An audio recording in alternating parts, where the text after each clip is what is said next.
Bonjour à vous Renaud. Bonjour Alix. Alors on va démarrer cette revue de presse de ce jour avec Fraternité Matin qui annonce que la grève des taxis du côté de Yopougon est terminée. C'est Taxi et Baka.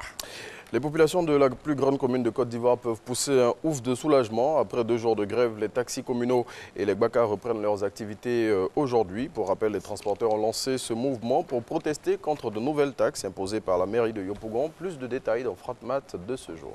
Et puis il y a eu un conseil des ministres hier et l'une des décisions phares de cette rencontre est largement reprise par la presse aujourd'hui.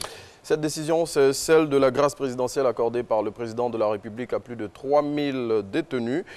Là-dessus, à la une de Fraternité Matin de ce jour, figure une photo du chef de l'État avec cette mention. Ouattara accorde une grâce collective à 3155 détenus.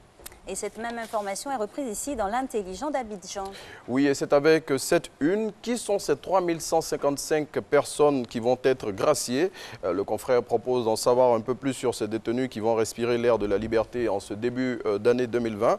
À côté de cette information, le quotidien propose d'autres points abordés au cours du Conseil des ministres d'hier, tels que notamment l'avis du gouvernement sur les amendes du maire de Yopougon, amendes qui ont entraîné, on le rappelle encore, une grève de 2 jours des transporteurs, ou encore les raisons du déguerpissement des populations riveraines de l'aéroport Félix Houphouët-Boigny.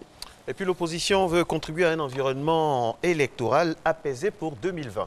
C'est notre voix qui le dit. Carte d'identité, conseil constitutionnel, découpage électoral. Voici les propositions de l'opposition pour 2020. Pour tout savoir sur les recettes de l'opposition pour un climat électoral serein cette année, il faut vous procurer Soir Info.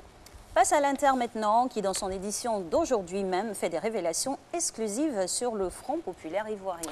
Oui, à 9 mois des élections de 2020, le confrère révèle le plan secret du FPI pour la présidentielle, le rôle confié à AFI et donne tous les détails de la rencontre de Bruxelles. Plus de détails dans l'Inter de ce jour. Allez, on reste avec le quotidien qui va au-delà de l'info. Oui, l'Inter qui indique que relativement à la situation sociopolitique, l'Église catholique parle encore à la classe politique et elle le fait avec ces mots. Les Ivoiriens attendent une parole, une action. Le confrère révèle aussi ce que dit le clergé catholique sur les procès en préparation. Et on referme cette revue de presse avec de l'éducation, avec le quotidien Le Matin de ce jour, qui jette un regard sur les cours de renforcement. Oui, et c'est avec ces mots, cours de renforcement, comment des enseignants s'engraissent sur le dos des parents. Le confrère indique que les cours de renforcement dans les établissements publics et privés ont été détournés de leur objectif originel qui était de combler les lacunes de certains élèves au banc des accusés. Certains enseignants qui ont trouvé dans cette pratique, selon Le Matin, le moyen d'arrondir